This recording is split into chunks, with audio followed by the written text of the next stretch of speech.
All right, so today we're going to dive into a book that's been, well, it's been kind of haunting me ever since I first read it, to be honest. Ooh, that sounds intense. It is. And it's called, get this, Fear and Trembling. Fear and Trembling, huh? Okay, I'm already intrigued. It's by this Danish philosopher, Søren Kierkegaard. Okay, yeah, I've heard the name, but not super familiar with his work, to be honest. Well, you're in for a treat, trust me. This book, it's all about faith and doubt and those big life choices that just like shake you to your core. Yeah, like those decisions where you don't know what the right answer is. Yeah, And you just feel kind of lost. exactly. And to make things even more interesting, Kierkegaard, he didn't even publish this under his own name. Mm. He used a pseudonym, Johannes de Silentio, Hmm. which, adds a whole other layer to it. Oh, wow, so he was like hiding behind this other identity while exploring these really deep questions? Yeah, it's kind of like he was inviting us into this secret conversation. And the heart of that conversation is the story about, well, about Abraham and Isaac. Wait, Abraham and Isaac, like from the Bible? Yeah, exactly. The one where God asks Abraham to sacrifice his son. Oh, right. Yeah, that's a pretty heavy story. Yeah, it's definitely intense. But Kierkegaard uses it to set up this idea of what he calls the teleological suspension of the ethical. The Helio what now? Yeah, I know, it's a mouthful. But basically it means that sometimes faith, or maybe not even just religious faith, but faith in something bigger than yourself, it might require you to do something that seems, well, kind of wrong on the surface. Like going against what you normally think is right. Exactly. Like your gut's telling you to do something, but it goes against all the rules, all the norms, all the things you've been taught. That's a tricky situation to be in. It is. Yeah. And that's what Kierkegaard's trying to get at. Like, how do we navigate those situations? How do we make those choices when the stakes are so high?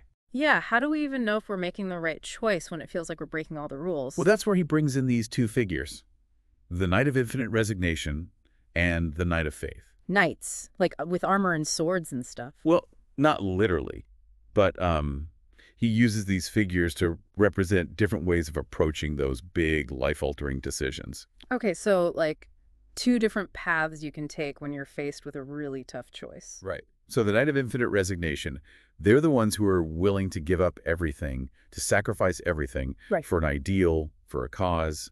They know they might lose something precious, and they accept that loss. So they're kind of like resigning themselves to that fate. Yeah, exactly. But the Knight of Faith, they're different. They also sacrifice, but they do it with this unwavering belief that whatever they've given up, it'll somehow be returned to them. So they're not just giving up and accepting loss. They're actually believing that they'll like regain what they've lost. Yeah, it's like they're holding on to this paradox, this tension between hope and despair. They've made this leap, this seemingly irrational choice, and they're trusting that it will lead them to something greater, even if they can't quite explain why. That's a tough concept to wrap your head around. It is. But think about it this way. We live in a world where everything has to be logical. Everything has to make sense. Yeah. But sometimes the most important choices, the ones that really shape our lives, they require us to step outside of that logic, to trust something deeper. You mean like our intuition, our gut feeling? Exactly. And that's what Fear and Trembling is all about. It's not about avoiding fear or uncertainty. It's about recognizing that those feelings, that trembling, that might be a sign that we're on the right track, that we're about to step into something truly meaningful. So it's not about having all the answers. It's about having the courage to make those big choices, even when we're scared. Yeah. And to trust that even if it doesn't make sense to everyone else, even if it means going against the grain, it might just be the most authentic, the most fulfilling path for us. Wow. So this fear and trembling, it's not just some like dusty old philosophical text. It's actually a guide for how to live a more authentic life, a life that's true to ourselves. Exactly. Mm-hmm. It's about embracing those moments of doubt, those moments of fear, and using them as fuel to propel us forward. That's pretty powerful stuff. It is. And it leaves us with this question. Is there something in your life, something you feel deeply called to do, even if it seems irrational, even if it means going against everyone's expectations? What would it take for you to embrace that kind of faith, that kind of trust in yourself, in your own path? Ooh, that's a question I'm going to be thinking about for a while. Me too. Thanks for taking us on this deep dive. It's definitely been me a lot to think about. Anytime. And to everyone listening, keep those questions in mind as you go about your day.